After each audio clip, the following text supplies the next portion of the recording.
Fourth state Tamil நேயர்களுக்கு வணக்கம். April 23ஆம் தேதி மேற்கு வங்கம் மற்றும் தமிழ்நாட்டுக்கான சட்டமன்ற தேர்தல் முடிவடைந்திருக்கு. மேற்கு வங்கத்தை பொறுத்தவரை முதற்கட்ட சட்டமன்ற தேர்தல்லாம் நடந்திருக்கு. இரண்டாம் கட்ட தேர்தல் வருகிற 29ஆம் தேதி நடக்கும் அப்படின்னு ஏற்கனவே தேர்தல் ஆணையம் அறிவிச்சிருந்தாங்க. இப்போ இந்த 2 மாநிலங்களுக்கு மட்டும்தான் சட்டமன்ற தேர்தல் நடக்குதா அப்படின்னு பார்த்தோம்னா இல்ல. மொத்தமாக இந்த மாதம் 5 மாநிலங்களுக்கான சட்டமன்ற தேர்தல் நடந்துச்சு. குறிப்பா ஏப்ரல் 9ஆம் தேதி புதுச்சேரி, கேரளா, அசாம் போன்ற மாநிலங்களுக்கும், 23ஆம் தேதி நான் முன்கூட்டியே சொன்ன மாதிரி மேற்கு வங்கம், தமிழ்நாட்டுக்கும் நடந்தது. இப்ப நடந்த சட்டமன்ற தேர்தல்கள்லயே மிகப்பெரிய சட்டமன்ற தொகுதிகளை வைத்திருக்கக்கூடியது மேற்கு வங்கம் தான். இந்த மேற்கு வங்கத்தை பொறுத்தவரை 3 முறை தொடர்ச்சியாக ஆட்சி அமைச்சிருக்காங்க திரிணாமுல் காங்கிரஸ் கட்சியின் தலைவர் மம்தா பானர்ஜி அவர்கள்.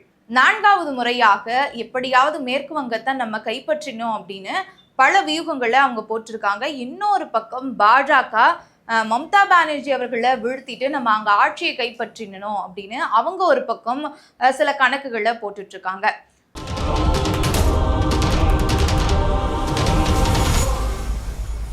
நிம்மதி ப்ராப்பர்ட்டி மேனேஜ்மெண்ட். கான்டாக்ட் 7667008999. நலம் தரும் நல்லார் சித்த மருத்துவமனை. இதய நோய், சர்க்கரை நோய், பக்கவாதம், சிறுநீரக பிரச்சனை, தண்டுவடம் மற்றும் மூட்டு பிரச்சனைகளுக்கு மிகச்சிறந்த மருத்துவமனை. கிருஷ்ணகிரி, சென்னை மற்றும் மதுரை. தொடர்புக்கு 8807666117 மற்றும் 8807666118. மேற்கு வங்கத்தை பொறுத்தவரை காங்கிரசும் இடதுசாரிகள் தான் தங்களுடைய ஆதிக்கத்தை அங்க கிட்டத்தட்ட பல வருடங்களா செலுத்தியிருக்காங்க அப்படின்னு சொல்லலாம். சுதந்திரத்திற்கு பிறகு கிட்டத்தட்ட 20 வருடங்கள் காங்கிரஸ் மேற்கு வங்கத்தை ஆட்சி செஞ்சிருந்தாங்க. அடுத்தது இடதுசாரிகள் சிபிஎம் மேற்கு வங்கத்தை கைப்பற்றினாங்க. தொடர்ச்சியாக 34 ஆண்டு காலம் தன்னுடைய கட்டுப்பாட்டுல வச்சிருந்தாங்க. அதன் பிறகுதான் திரிணாமுல் காங்கிரஸ், அதாவது மம்தா அவர்கள் மேற்கு வங்கத்தை தன் வசப்படுத்துறாங்க. இதுல மேற்கு வங்கத்துல பாஜகவினுடைய வளர்ச்சியை பார்த்தோம் அப்படின்னா நமக்கு பிரமிப்பா இருக்கும். 2001க்கு முன்பாக அவங்களுடைய வாக்கு சதவீதம் வெறும் 1/4க்கு குறைவாகத்தான் இருந்தது. ஆனா 2006ல திரிணாமுல் காங்கிரசுடன் பாஜக கூட்டணி வைத்து அவங்களுடைய வாக்கு சதவீதத்தை அதிகரிச்சுட்டாங்க. இப்ப மேற்கு வங்கத்துல பாஜகவுக்கும் மம்தா பானர்ஜி அவர்களுடைய கட்சியான திரிணாமுல் காங்கிரஸுக்கு தான் போட்டி அப்படின்னு இப்ப நம்ம பேசப்பட்டாலும், ஆனா அவங்க வாக்கு வங்கி அதிகரிக்க முதல்ல காரணமாக இருந்தவங்க மம்தா பானர்ஜி அவர்கள் தான். 2006 பிறகு நடந்த சட்டமன்ற தேர்தல், அதாவது அடுத்து நடந்த 2011 சட்டமன்ற தேர்தலில் அவங்க வாக்கு சதவீதம் தனித்து நின்றே அதிகரிக்குது. கிட்டத்தட்ட 4.8% வாக்கு வங்கியா அவங்க பக்கம் வந்து திருப்பியிருந்தாங்க. அடுத்து 2016 நடந்த சட்டமன்ற தேர்தலில் பாஜக 3 தொகுதிகளை கைப்பற்றுது. இது வந்து அதனுடைய வளர்ச்சி கொஞ்சம் கொஞ்சமா அதிகரிக்கிறத நம்மளால பார்க்க முடியும். அப்போ சதவீதம் வந்து 10% இருந்திருக்கிறது. 2021 யாருமே எதிர்பார்க்காத அளவுக்கு 77 இடங்களை கைப்பற்றி எதிர்கட்சி அந்தஸ்தை பெற்றிருந்தாங்க அப்படின்னு சொல்லலாம். அதற்கு நேரெதிராக தான் காங்கிரஸும் சிபிஎம்மும் வந்து மலிஞ்சிட்டே போயிருந்தது. அவங்களுடைய வளர்ச்சி வந்து குறைவாகவே போயிட்டு இருக்கு. இவங்களுடைய வாக்கு வங்கியை மொத்தமாக இங்க பாஜக அறுவடை செஞ்சுட்டு இருக்கு அப்படின்னு சொல்லலாம். அவங்களுடைய வாக்கு வங்கி அடுத்தடுத்த தேர்தலில் குறைய ஆரம்பிக்குது. குறிப்பா வந்து எந்த தேர்தலில் மிகவும் குறைவா இருந்திருக்கு அப்படின்றத பார்க்கலாம். சரி, சிபிஎம் மற்றும் காங்கிரஸினுடைய வாக்கு சதவீதம் பார்க்கும்போது 40ஆக இருந்த சிபிஎம்னுடைய வாக்கு வங்கி அடுத்து 2011 30ஆக குறையுது. காங்கிரஸ் வந்து 42 இடங்கள்ல வந்து 2011 கைப்பற்றியிருந்தாலும் அவங்களுடைய வாக்கு சதவீதம் பார்க்கும்போது 9.1% குறையுது. இப்போ சிபிஎம்முக்கும் காங்கிரஸுக்கும் இருக்கிற சதவீதம் அப்படின்னு பார்த்தோம்னா காங்கிரஸுக்கு 3-4% இருக்கு. இந்த பக்கம் சிபிஎம்முக்கு ஒரு 1.5% வாக்கு வங்கி கூட இல்லை அப்படின்னு சொல்லலாம். இந்த அளவுக்கு ஒரு வலிமையற்ற ஒரு கட்சியாக மேற்கு வங்கத்துல மாறி இருக்கு. அதனாலதான் இந்த சட்டமன்ற தேர்தல் மேற்கு வங்கத்தை பொறுத்தவரை பாஜகவுக்கும் திரிணாமுல் காங்கிரஸுக்கும் இடையேயான ஒரு போட்டி தான். 4 முனை போட்டியாக வந்து பார்க்கப்பட்டாலும் களத்துல இவங்க 2 பேருக்கும் தான் கடுமையான போட்டி நிலவுது. அதுவும் எஸ்ஐஆருக்கு பிறகாக அங்க மம்தா அவர்கள் மீண்டும் வந்து ஆட்சி அமைப்பதே ஒரு அரிதான ஒரு விடயமாக தான் பார்க்கப்படுது. ஏன்னா இந்த எஸ்ஐஆரை வைத்து பாஜக பல திட்டங்களை தீட்டியிருந்தாங்க. அது அவங்களுக்கு சாதகமாகத்தான் அமையும் அப்படின்னு சொல்லப்படுது. சரி, திரிணாமுல் காங்கிரஸ் பொறுத்தவரை பலம் பலவீனம் அப்படின்னு எதை பார்க்கலாம் அப்படின்னா, பலம் பார்க்கும்போது இங்க தமிழ்நாட்டுல வந்து பெண்களுக்கு கொடுக்குறாங்க இல்லையா மகளிர் உரிமை தொகை, அதே போல அங்கேயும் மேற்கு வங்கத்தில் இருக்கக்கூடிய மகளிருக்கு கொடுக்குறாங்க.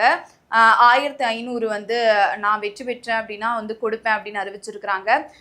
எஸ்டி மற்றும் எஸ்சி பெண்களுக்கான தொகை வந்து இவங்களை விட கூடுதலாக ஒரு 200 கூடுதலாக 1700 வந்து கொடுக்கப்படும் அப்படின்னு சொல்லப்பட்டிருக்கு.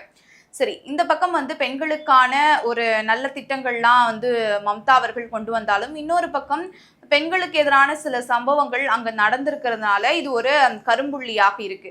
சில மாதங்களுக்கு முன்பாக மேற்கு வங்கத்தில் இருக்கக்கூடிய ஒரு மருத்துவமனையில பெண் டாக்டர் ஒருத்தவங்க பாலியல் வன்கொடுமை செய்து கொலை செய்யப்பட்டிருந்தாங்க. அது இந்தியா முழுக்க பெரும் பேசும் பொருளாகி அதிர்வலைகளை ஏற்படுத்தியிருந்தது. இது ஒரு டிராபேக்கா வந்து பார்க்கப்படுது. இதை வந்து பயன்படுத்தி பாஜக இந்த தேர்தலில் என்ன பண்ணியிருக்காங்க அப்படின்னா, அந்த பெண் மருத்துவருடைய தாயை வந்து இந்த தேர்தலில் களமிறக்கி வேட்பாளராக அறிவிச்சிருக்கிறாங்க. இது ஒரு பின்னடைவாக மம்தா அவர்களுக்கு இருக்கு. மறுபுறம் இந்த மாநிலத்துல ஒரு 2-3 மாதங்களுக்கு முன்பாக 25,000 ஆசிரியர்கள் இங்க நியமனம் செய்யப்பட்டிருந்தாங்க. இந்த நியமனம் நியாயமாக நடக்கல, முறைகேடாக நடந்திருக்கு அப்படின்னு செய்தி ஊடகங்கள் எல்லாம் பெரிய பேசும் பொருளாகி இந்த சம்பவம் வழக்காக தொடரப்பட்டு உச்சநீதிமன்றம் வர போச்சு. உச்சநீதிமன்றத்துல இந்த வழக்கு தொடர்பாக என்ன தீர்ப்பு கொடுத்திருந்தாங்கன்னா, ஆசிரியர்கள் நியமனம் நியாயமாக நடக்கல, முறைகேடாதான் நடந்திருக்கு அப்படின்னு இதை ரத்து செஞ்சிருந்தாங்க. இந்த அரசுக்கு இது ஒரு கரும்புள்ளியாக இது அமைந்திருக்கு. திரிணாமுல் காங்கிரஸுக்கு இன்னொரு பக்கம் பிளஸ் பலம் அப்படின்னு பார்க்கும்போது, இஸ்லாமிய ஓட்டுகள் முழுக்க மம்தா அவர்களுக்கு வந்து வரும் அப்படின்னு சொல்லப்படுது. ஏன் அப்படின்னா, சமீபத்துல SIR மூலமாக இஸ்லாமிய சமூகத்தை சேர்ந்தவர்கள் பலர் வந்து வாக்காளர் பட்டியலிருந்து அவங்க பேரை வந்து நீக்கி இருக்கிறாங்க. இது ஒரு பக்கம் இருந்தாலும், இன்னொரு பக்கம் NIA-வை உறுதியா பாஜக ஆட்சிக்கு வந்தோம் அப்படின்னா நாங்க அமல்படுத்துவோம், ஊடுருவல்காரர்களுக்கு எதிராகத்தான் பாஜக அரசு அமையும் அப்படின்னு சொல்லியிருந்தாங்க. இந்த விடயம் இஸ்லாமியர்களுக்கு ஒரு அச்சத்தை ஊட்டும் விதமாகத்தான் இருக்கு. அதனால தங்களுடைய ஓட்டு முழுக்க மம்தா அவர்களுக்கு போகக்கூடிய வாய்ப்பு இருக்கிறதா தான் அங்க இருக்கக்கூடியவர்கள் வந்து சொல்றாங்க. வளர்ந்து வரும் பாஜகவுக்கு எதிராக இந்த தேர்தலில் ஒரு வியூகம் கட்டமைச்சிருக்காங்க திரிணாமுல் காங்கிரஸ். என்னன்னா ட்ரிபிள் எம் அப்படின்னா என்னன்னா மகிழா, மம்தா மற்றும் முஸ்லிம். மகிழா அப்படின்னா மகளிர், அதாவது மகளிருக்கான திட்டங்கள் நம்ம அறிவிச்சு மகளிருக்கான ஓட்டுகள் முழுக்க நம்ம பக்கம் வந்து இரண்டாவது மம்தா, அதாவது CPM-உம் காங்கிரஸும் மேற்கு வங்கத்துல ஒரு பலவீனமான கட்சியாகத்தான் இருக்கு. அதனால அதற்கு எதிரான ஒரு வியூகத்தை வந்து கட்டமைக்க வேணாம். ஆனா வளர்ந்து வரும் பாஜகவுக்கு எதிராக ஒரு பலமான வியூகம் அமைக்கணும். அங்க இதற்கு திரிணாமுல் காங்கிரஸுக்கு ஒரு பிளஸ் பாயிண்ட் என்ன அப்படின்னா, மேற்கு வங்கத்தை பொறுத்தவரை பாஜக கட்சியில மம்தாவுக்கு எதிரான ஒரு பலமான தலைவர் யாரும் அங்க உருவாகலை அப்படின்றதுனால மம்தா என்ற ஒரு பிம்பத்தை வந்து மக்கள் மத்தியில கொண்டு போகணும் அப்படின்றது தான் இரண்டாவது எம்மினுடைய பொருள். மூன்றாவது என்ன அப்படின்னா முஸ்லிம். நான் முன்கூட்டியே சொன்ன மாதிரி இஸ்லாமிய ஓட்டுகள் வந்து முழுக்க மம்தா அவர்களுக்கு சேர்ற மாதிரியான சில வியூகங்களை கட்டமைச்சிருக்காங்க.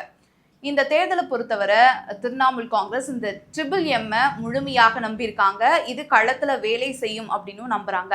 இன்னொரு பக்கம் பாஜகவினுடைய ஒட்டுமொத்த கவனமும் எங்க இருக்கு அப்படின்னா, மேற்கு வங்கத்துல வடக்கு மண்டலம் அப்படின்னு சொல்லப்படுற ஜங்கிள் மஹால்ல தான். அதாவது ஜங்கிள் மஹால்ல பழங்குடியின மக்கள் அதிக அளவில் வாழுறதை நம்மளால பார்க்க முடியும். அங்கே கிட்டத்தட்ட 40 தொகுதிகள் இருக்கு. இன்னொரு பக்கம் வடக்கு மாவட்டங்களில் மொத்தமாக 54 தொகுதிகள் இருக்கு. மொத்தமாக இந்த 94 தொகுதிகளை நம்ம கவனம் செலுத்தினாலே நம்ம ஆட்சிக்கு வந்துட முடியும்.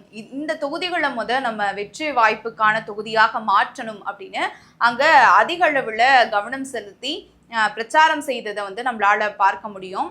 உள்துறை அமைச்சர் அமித்ஷா அவர்கள் தீவிரமாக இதற்கான எல்லா வேலைகளையும் செய்திட்டு இருந்ததை நம்மளால செய்திகள்ல பார்க்க முடிந்தது. அது மட்டும் இல்லாம பிரச்சாரத்துல என்ன சொல்லியிருந்தார் அப்படின்னா, இது மம்தாவினுடைய காலம்லாம் மலையேறி போச்சு, இனி பாஜகவினுடைய காலம் தான் அப்படின்னு சொல்லியிருந்தாரு.